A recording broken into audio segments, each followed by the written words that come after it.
নমস্কার বন্ধুরা, আমার হোম কুকিংয়ে আপনাদের সবাইকে স্বাগত। আজকে আমি চলে এসেছি আবার একটি নতুন রেসিপি নিয়ে। তো ভিডিওটি কথা স্কিপ না করে পুরোটা দেখার জন্য আপনাদের কাছে আমার একান্তভাবে অনুরোধ রইল। আজকে আমি আপনাদেরকে বানিয়ে দেখাচ্ছি পাকা তাল দিয়ে দারুণ সুস্বাদু এবং মুখে স্বাদ লেগে থাকার মতো জিলেপির রেসিপি। পাকা তাল দিয়েও যে এত সুন্দর এত সুস্বাদু জিলেপি তৈরি করা যায়, আপনারা যদি একবার বানিয়ে না খান তবে কিন্তু বুঝতেই পারবেন না। আর এই জিলিপিগুলো কিন্তু খেতে যেমন সুস্বাদু হয়, তেমনই কিন্তু একেবারে নরম তুলতুলে, মুখে দিলেই কিন্তু একেবারে মিলিয়ে যাবে। আপনার নিশ্চয়ই জিলিপিগুলো দেখেই বুঝতে পারছেন যে জিলিপিগুলো খেতে কতটা টেস্টি আর কতটা নরম তুলতুলে হতে পারে। পাকা তালের জিলিপি তৈরি করার জন্য প্রথমে দেখুন এখানে একটি কড়া বসিয়ে দিয়েছি। কড়াতে আমি দিয়ে দিচ্ছি এখানে 1 কাপ পরিমাণ ঘন তালের পাল্প। এই জিলিপিগুলো তৈরি করার জন্য এখানে আমি সমস্ত কিছু কিন্তু কাপ মেপে ব্যবহার করছি, তবে আপনারা চাইলে কিন্তু বাটি, গ্লাস যে কোনো কিছু মেপে এখানে ব্যবহার করতে পারেন এগুলো। এরপর দেখুন এর মধ্যে দিয়ে দিচ্ছি এখানে 2 চা চামচ পরিমাণ চিনি। এরপর দিয়ে দিলাম এখানে খুব সুন্দর একটা ফ্লেভারের জন্য 1 চা চামচ পরিমাণ ঘি।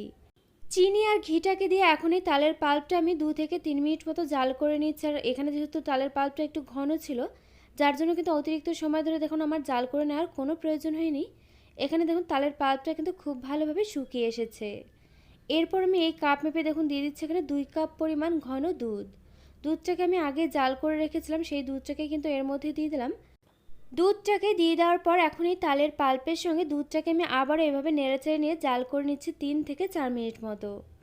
3 থেকে 4 মিনিট মতো জাল করে নেওয়া হয়ে গেলে এরপর আমি এর মধ্যে দিয়ে দিচ্ছি এখানে এই কাপ মেপে দেখুন 1 কাপ পরিমাণ সুজি। সুজিটাকে কিন্তু একবারে ঢেলে দেওয়া যাবে না, এভাবে কিন্তু অল্প অল্প করে সুজিটাকে ঢেলে দিতে হবে। আর অনবরত কিন্তু এভাবে নাড়তে থাকতে হবে।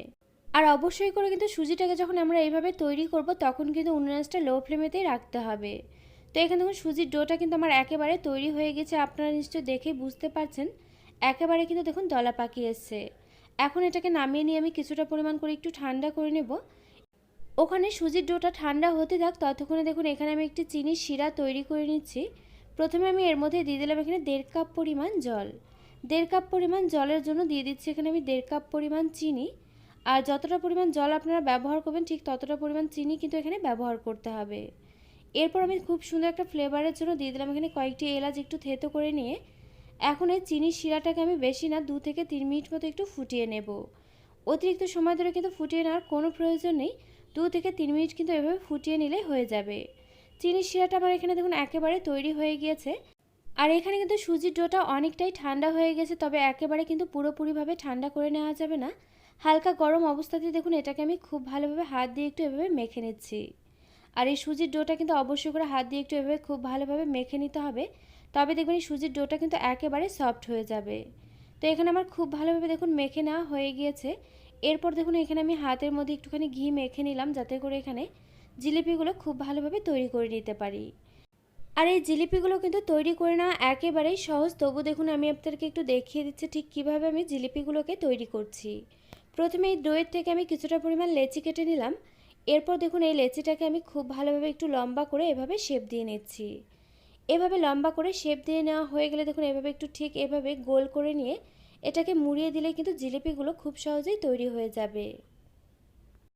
আপনারা নিশ্চয়ই দেখতেই পেলেন কতটা সহজে আমি জিলিপিটাকে তৈরি করে নিলাম। আর একইভাবে কিন্তু আমি প্রত্যেকটি জিলিপি এভাবে তৈরি করে নেব। আর বন্ধুরা, পুরো ভিডিওটা দেখার আগে আপনাদের কাছে আমার ছোট্ট একটি রিকোয়েস্ট, আমার এই রেসিপিটি যদি আপনাদের কাছে ভালো লেগে থাকে অবশ্যই করে আমার চ্যানেলটিকে সাবস্ক্রাইব করে আমার পাশেই থাকবেন। আর অবশ্যই করে একটি লাইক দিয়ে কমেন্ট করে জানাতে কিন্তু ভুলবেন না, কারণ আপনাদের একটি লাইক একটি কমেন্ট কিন্তু আমাকে এরকম নতুন নতুন ভিডিও বানাতে আরও অনেক বেশি উৎসাহিত করবে।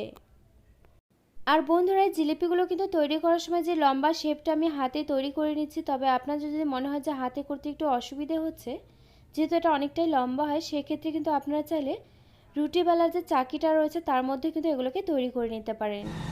তো এখানে দেখুন একে একে কিন্তু আমার সমস্ত জিলিপিগুলোই তৈরি করে নেওয়া হয়ে গিয়েছে। আর জিলিপিগুলো আপনারা নিশ্চয়ই দেখে বুঝতে পারছেন দেখতে কতটা সুন্দর লাগছে। এরপর আমি এই জিলিপিগুলোকে ভেজে নেব। এর জন্য দেখুন এখানে একটি প্যানের মধ্যে আমি দিয়ে দিয়েছি কিছুটা পরিমাণ সাদা তেল। তেলটাকে এখানে খুব ভালোভাবে অবশ্যই করে গরম করে নিতে হবে। এরপর কিন্তু এর মধ্যে দিয়ে দিতে হবে জিলিপিগুলোকে। আর জিলিপিগুলো কিন্তু ভাজার সময় উনুন আঁচটা একেবারে হাই ফ্লেমেতেও রাখা যাবে না, এতে করে কিন্তু জিলিপিগুলো সহজেই পুড়ে যাবে। আবার একেবারে কিন্তু লো ফ্লেমে রাখা যাবে না, তাতে করেও কিন্তু জিলিপিগুলো ভেঙে যেতে পারে। যার জন্য কিন্তু তেলটাকে খুব ভালোভাবে গরম করে নিয়ে উনুনের আঁচটা মিডিয়াম ফ্লেমেতে রেখে জিলিপিগুলোকে এরকম লাল লাল করে একটু ভেজে নিতে হবে। তো এখানে আমার নিশ্চয়ই দেখতেই পাচ্ছেন জিলিপিগুলো কিন্তু বেশ লাল লাল করে ভেজে নেওয়া হয়ে গিয়েছে। এখন আমি এগুলোকে তেল থেকে তুলে রাখছি। তেল থেকে তুলে নিয়ে এভাবে কিন্তু গরম অবস্থাতেই জিলিপিগুলোকে দিয়ে দিতে হবে এখানে চিনির যে শিরাটা আমি তৈরি করে রেখেছিলাম তার মধ্যে। সমস্ত জিলিপিগুলোই দিয়ে দেওয়া হয়ে গেলে এখন আমি এভাবে ঢাকা চাপা দিয়ে জিলিপিগুলোকে রেস্টে রেখে দিচ্ছি 20 থেকে 25 মিনিটের জন্য। ফিরে এলাম 20 থেকে 25 মিনিট পর। এখানে নিশ্চয়ই আপনারা দেখে বুঝতে পারছেন জিলিপিগুলোর মধ্যে কিন্তু রসটা ঢুকে গিয়ে জিলিপিগুলো অনেকটাই ফুলে গিয়েছে আর একেবারে কিন্তু নরম তুলতুলে হয়ে গিয়েছে। তো বন্ধুরা এখানে দেখুন আমার কিন্তু একেবারে রেডি হয়ে গিয়েছে পাকা তালের নরম তুলতুলে জিলিপি। পাকা তাল শেষ হয়ে যাবার আগে অবশ্যই করে আপনারা এই জিলিপিটা বাড়িতে একবার তৈরি করে পরিবারের সকলকে পরিবেশন করুন। আশা করছি আপনার পরিবারের সকলে কিন্তু খেয়ে এই জিলিপিগুলো ভীষণই পছন্দ করবে। তো আমার এই রেসিপিটি আপনাদের কাছে কেমন লাগলো অবশ্যই একটি লাইক দিয়ে কমেন্ট করে জানাতে কিন্তু ভুলবেন না, কারণ আপনাদের একটি লাইক একটি কমেন্ট কিন্তু আমাকে এরকম নতুন নতুন ভিডিও বানাতে আরও অনেক বেশি উৎসাহিত করবে। পাশে থাকা বেল আইকন অবশ্যই প্রেস করে দেবেন, এতে করে আমার নিত্য নতুন ভিডিওর আপডেট আপনাদের কাছে পৌঁছে যাবে সবার আগে। তো আজকের মতো ভিডিওটা এ পর্যন্ত, আবারও পরে দেখা হচ্ছে অন্য কোনো নতুন ভিডিওর সঙ্গে। আর আমার এই ভিডিওটি শেষ পর্যন্ত দেখার জন্য আপনাকে জানাই অসংখ্য ধন্যবাদ।